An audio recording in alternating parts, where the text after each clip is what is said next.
अंतरिक्ष यात्री सुनीता विलियम्स और बुच विल्मोर अन्य 2 अंतरिक्ष यात्रियों के साथ स्पेस एक्स के ड्रैगन कैप्सूल से धरती पर लौट आए हैं। बीते साल जून में महज 8 दिनों के लिए अंतर्राष्ट्रीय स्पेस स्टेशन पर गए ये दोनों एस्ट्रोनॉट 9 महीने बाद लौट पाए हैं। बोइंग का जो स्टारलाइनर यान उन्हें वापस धरती पर लाने वाला था वो खराब हो गया था, इसलिए उन्हें इतना लंबा इंतजार करना पड़ा।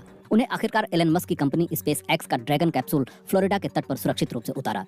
इंटरनेशनल स्पेस स्टेशन से अनडॉक होने के बाद यान को धरती पर पहुंचने में 17 घंटों का लंबा वक्त लगा। जानिए कैसी थी ये यात्रा और कैप्सूल के स्प्लैश डाउन करने के बाद क्या क्या हुआ। पैराशूट खुला और फिर स्प्लैश डाउन। भारतीय समय अनुसार बुधवार तड़के 3:27 पर 4 अंतरिक्ष यात्रियों को लाने वाला कैप्सूल फ्लोरिडा के तट के पास समंदर में उतरा। समंदर के सतह पर आने के बाद कंट्रोल सेंटर की ओर से अंतरिक्ष यात्रियों का स्वागत करते हुए कहा गया, निक, एलेक, बुच, सुनी, स्पेस एक्स की ओर से घर वापस आने का स्वागत है। कमांडर निक हेग ने खुशी जाहिर करते हुए जवाब दिया, कैप्सूल में सभी के चेहरे पर मुस्कुराहट है। स्प्लैश डाउन से ठीक पहले क्या हुआ? पृथ्वी के वायुमंडल में प्रवेश करते समय ड्रैगन कैप्सूल की रफ्तार 17,000 मील प्रति घंटा थी, जिसे कुछ मिनटों के अंतराल पर तेजी से धीमा किया गया। 2000 डिग्री का तापमान और हीट शील्ड, कितना खतरनाक था यह सफर। जब कैप्सूल धरती के वायुमंडल में प्रवेश किया तो कम्युनिकेशन ब्लैकआउट हो गया था, जो कि करीब 3:20 पर फिर से बहाल हुआ। वायुमंडल में प्रवेश के बाद अंतरिक्ष यान के प्लाज्मा शील्ड का तापमान 1927 डिग्री सेल्सियस तक पहुंच गया था, लेकिन हीट शील्ड सवार अंतरिक्ष यात्रियों को इतनी तेज गर्मी से बचाने में मददगार साबित हुई। करीब 3:21 पर अंतरिक्ष यान ऑटोनोमस यानी स्वचालित हो गया था, यानी अंतरिक्ष यात्री इसे नियंत्रित नहीं कर रहे थे। इस दौरान उनके सामने लगे टच स्क्रीन पर वे सारी गतिविधियों को देख पा रहे थे। करीब 3:24 पर पहले ड्रैगन कैप्सूल के 2 पैराशूट खुले, जिससे इसकी रफ्तार और धीमी हो गई। इस दौरान एक जोर का झटका लगा और कैप्सूल की रफ्तार और धीमी हो गई। इसके बाद 2 और पैराशूट खुले। समंदर में उतरने के बाद क्या हुआ? जिस समय कैप्सूल समंदर में उतरा उसके ठीक बाद ही पानी में कैप्सूल के चारों ओर डॉल्फिन चक्कर लगाती हुई तैरती दिखी। मौके पर मौजूद रिकवरी टीम फास्ट बोट से कैप्सूल तक पहुंची और पहले सुरक्षा का जायजा लिया और फिर पैराशूट को हटाया।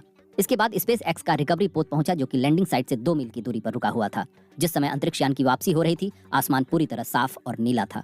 इसके बाद रस्सियों के सहारे कैप्सूल को सुरक्षा नाव में लाया गया। जब कैप्सूल का हैच खुला, ड्रैगन का साइड हैच खुला और सारी दुनिया अंतरिक्ष यात्रियों की झलक पाने का इंतजार करने लगी। इसके बाद नासा की लाइव तस्वीरों के जरिए दुनिया भर में लोगों ने सुनीता विलियम्स और उनके साथियों को बाहर निकलते देखा। And there we do see Crew 9, some happy waves, smiles all around back on Earth. Capsule से निकलने से ठीक पहले सुनीता विलियम्स और विल्मोर ने कैमरे की ओर हवा में हाथ हिलाकर खुशी जाहिर की। अंतरिक्ष में करीब 286 दिन बिताने के बाद सुनीता विलियम्स और बुच विल्मोर ने धरती पर ताजा हवा में सांस ली। करीब 9 महीने तक इंटरनेशनल स्पेस स्टेशन पर रहते हुए इन दोनों यात्रियों ने हर दिन 16 बार सूर्योदय और सूर्यास्त देखा और अंदाजा लगाया जा सकता है कि इससे तालमेल बिठाना उनके लिए कितना चुनौतीपूर्ण रहा होगा। अंतरिक्ष यात्रियों की सेहत कैसी है?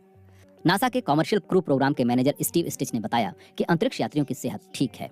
उन्होंने कहा कि अंतरिक्ष यात्री कुछ समय के लिए रिकवरी शिप पर रहेंगे और फिर उन्हें ह्यूस्टन ले जाया जाएगा। उन्होंने अपनी टीम का शुक्रिया अदा किया और नासा की जरूरतों के मुताबिक खुद को ढालने के लिए अमेरिकी अरबपति एलन मस्क की कंपनी स्पेस एक्स की तारीफ की। हालांकि अंतरिक्ष यात्रियों का मेडिकल चेकअप किया जा रहा है और जब यह प्रक्रिया पूरी हो जाएगी, इसके बाद परिवार से मिलने की इजाजत मिलेगी। NASA space operation mission directors के डिप्टी एसोसिएट एडमिनिस्ट्रेटर्स जोएल मोंटाल्बानो ने कहा कि सुनी और बुच ने आईएसएस पर रहते हुए 900 घंटों तक का रिसर्च किया है और इस दौरान 150 वैज्ञानिक प्रयोग किए। उन्होंने नासा अंतरिक्ष यात्रियों के किए गए प्रयोगों को देश के लिए लाभदायक बताया और उम्मीद जताई कि इस दशक के अंत तक मंगल ग्रह पर इंसान उतारने के नासा के लक्ष्य में ये मददगार साबित होंगे।